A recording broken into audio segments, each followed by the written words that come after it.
Greetings, everyone. This is Tony Reeves, and welcome to In the Know. Today, we are starting our inaugural Dare to be Dangerously Different information series, where we showcase the experiences and insight from individuals or groups who dared to be different. We will share some of their thought processes, and hopefully, you'll have the opportunity to learn from the wisdom of their decision making.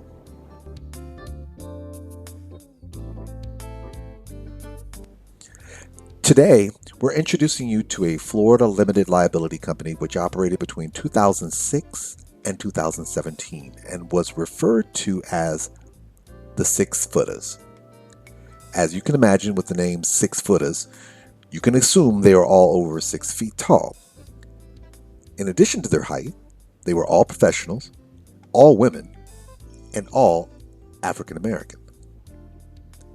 Kimberly Madison, Camilla Perry, Monica Williams Harris, Nicole Shade, Desiree DeMumbrium, and Erica Williams. Of the 6 women, 5 were attorneys, and 1 was a biomedical engineer. Recognizing a need in the Tampa Bay area, these ladies came together and set out to create something different for their community. Their inaugural social events evolved into a monthly professional networking event held every Friday called The Finale. And they also conducted a signature New Year's event. The success of these events enabled the ladies to expand into other areas and other opportunities for growth. I had the opportunity to speak with 4 of these dynamic ladies at one of their events, and they shared with me their insight, decision-making, difficulties, and successes of these ongoing joint ventures. I am Desiree DeMumbrian. I'm from Nashville, Tennessee, born and raised. Went to college in Cincinnati and law school at the University of Florida, now I'm in Tampa. One may ask how these dynamic ladies came together.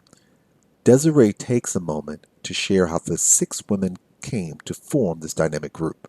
4 of us went to law school together, and then one of us went to law school later, but is a sister of one of the other 6 girls that went to law school with the 4 of us. And then another one went to grad school with us, and we all kind of became friends in school. And then we went our separate ways, and we all kind of ended up in Tampa, saw each other one by one, and started hanging out as friends.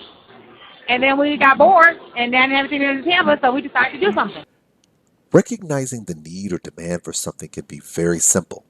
Desiree shares with us how the ladies recognized the need for something different and how they went about providing that service. Growing up in Nashville, Tennessee, we have 3 black colleges there, 3 predominantly black colleges. You have Fisk, Tennessee State, and Meharry. So the city is accustomed to having young black professionals there and accommodating them by having, very different venues to go, areas to go to, and different functions. But when I came to Tampa, I don't know if it's because the city's so spread out, with having Brandon, Valrico, Clearwater, St. Pete, or whatnot.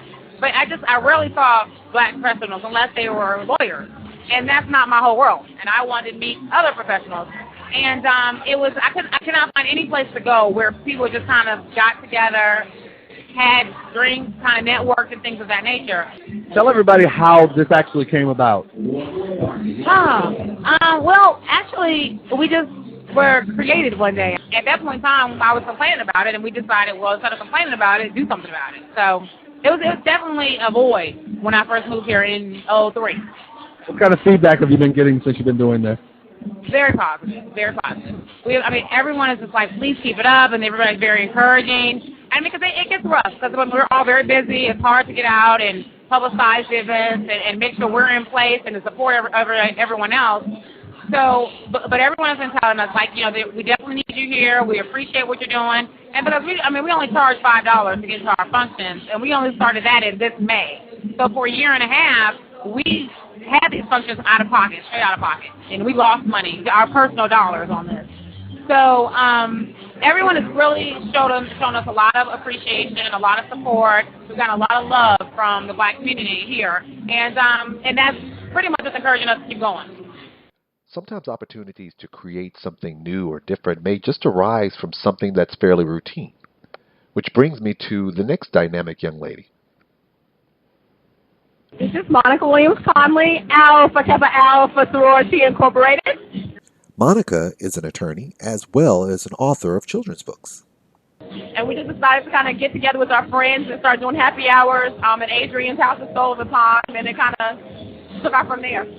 Social events for professionals is not an uncommon phenomenon. However, doing these events under the banner of a corporation is a little different. Monica shares with us why the ladies chose to form a corporation in order to conduct their activities. What made you make the decision to make it a company? We thought it was a little bit more professional, and it put a little more substance to it versus 6 friends just throwing parties. We thought that if we collaborated and put it together in one unified front, that it was a little bit more professional, which is what we were trying to do. We were trying to attract a more professional crowd, and we thought if we put a company name on it, it was the one name that you could remember, and it was kind of catchy, and more importantly, it kind of fed into the professionalism we were attempting to create. When you decided to form a company, did it become a lot more real to you in terms of, okay, this is really serious, we're going to do this thing? Oh, yeah, definitely. I mean, initially when we did it for the very first happy hour at Adrian's, it was just all of our friends. And then when we sat down and had a business meeting and said, let's really do this, it became more real to us, particularly because of how well it's taken off. We've been doing it for almost 2 years. So. Excitement tends to follow activities that are new. However, true longevity comes from building on the excitement. Listen as Monica shares how the excitement of the inaugural events opened the door for other opportunities. The happy hours really kind of took off, and then someone suggested that there was nothing to do on Friday night in Tampa. So we kind of got together and said, well, let's kind of do something called, instead of first Friday, the finale, the final Friday of every month. And initially it was from 8 to 11, and then some of the people that attended said they'd like to hear music. So we made it start later at 10 o'clock to 2, and it kind of took off. It was free. Every once in a while we'll charge, but no more than $5. We have a New Year's Eve party. Last year was the first one. We're doing it again this year, where we charge a little bit more. But typically our parties are free, because our thought was we're not attempting to get rich off of this. We're really attempting to create an environment where people can come, not sweat out their clothes, not smell like smoke when they leave, be able to communicate without the music blasting in their ears and still have a really good time. Creating a joint venture amongst like-minded individuals can be a unique challenge in and of itself, which brings me to this next young lady. My name is Erica Williams. Erica is a prominent attorney in the Tampa Bay area for Guide One Insurance. So I met Desiree, Kim, Camila through Monica. Putting on an event can be a daunting task, but maintaining the momentum of a popular event can be even more difficult under the best of circumstances. Listen as Erica shares the struggles with meeting the demands of a popular event. What type of struggles have you guys run across in making this a reality and keeping it going for the last year and a half? I think the biggest struggle has been, there have been 2. One is time commitment, because we really want to do more, but we just don't have the time with our professional lives. And another big factor is keeping the crowd interested. So we try to keep things creative and innovative in what we're providing. Like tonight we have free drinks for the ladies, we have hors d'oeuvres. The restaurant has provided complimentary beer to the patrons, so it's just trying to keep things different and fresh. How do you keep it fresh? Do you rely on feedback from everybody who's here, or is it just you ladies coming together and brainstorming? Tell us a little bit about that. It's a little bit of both. We were meeting once a month to try to figure out what people actually wanted, just from meeting people at the events, and they would give us their feedback as young professionals in the area. The biggest thing we heard was that they were really enjoying what we were doing, but they wanted maybe some other community activity, or maybe they wanted more. They wanted us to do it on a weekly basis. So that's been one thing. Initially we started doing the weekly event, but the turnout started to become slim, so we cut that. So. Now, is there a plan to move to having a little bit more frequent? I know you said the weekly didn't work, but is there a plan to make it more frequent in some way, whether it be twice a month or something like that? We've thought about it, and we're not closed to options. If we think it will work, we would definitely do it. But I don't know if anyone's told you, this is our last finale for this year. And our next event is going to be the New Year's Eve party. So right now we're going to stop it. We're going to stop doing once a month right now until the end of 2007, and we'll see how things go in 2008. Is there any particular reason why you're stopping? If you can share that. I think it's just to get the momentum going for the New Year's Eve party. Last year, we put a lot of work into it, but it started to become a lot because we were trying to plan the finales and the New Year's Eve party. We want the New Year's Eve party to be a grand event, and we want it to be more of a formal or semi-formal event. So it's going to take more energy for us to plan that, and that's basically the reason why. Great minds, great events, and great outcomes also presents greater challenges, which brings me to the last young lady I was able to interview. My name is Kim Madison. Kim is a prominent attorney in the Tampa Bay area. I grew up in the Tampa Bay area, and I came to know the Six Footahs mainly through law school and through being a lawyer. We're all best friends. I love them to death. They're like my sisters. Competition is a normal and healthy reality for any business. However, the challenges with remaining relevant with new organizations evolving and appearing can be discouraging. Listen to Kim as she shares her insight as to how the company was able to maintain its momentum in spite of growing competition in the area. And every time we just think about retreating, because there's so many people on the scene now, so many different groups throwing parties, there's still a consistent demand for the finale every last Friday of the month. So I have no doubt that in 2008 we will continue to do the same and improve upon what we have been doing since we first started. Balancing a successful product can be both a blessing and a curse.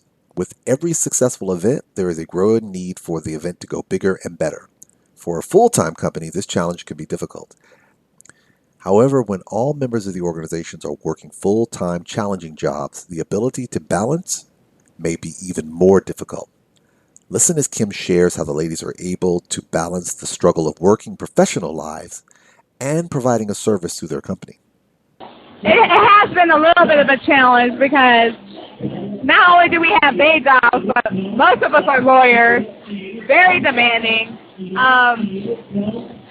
We're not technically designated as a nonprofit, but we work with very limited funds. So finding the venues, making sure that we have a location, a DJ, every last Friday of the month has definitely been a challenge, but the demand has inspired us to meet that challenge every month, and every month we have not been disappointed. So as long as the demand is there, we will continue to try to meet the demand.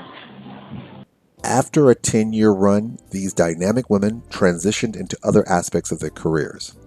During the height of the Six Footahs endeavors, they were recognized by community leaders and professionals outlets as a crucial source for networking, entertainment, and professional collaborations.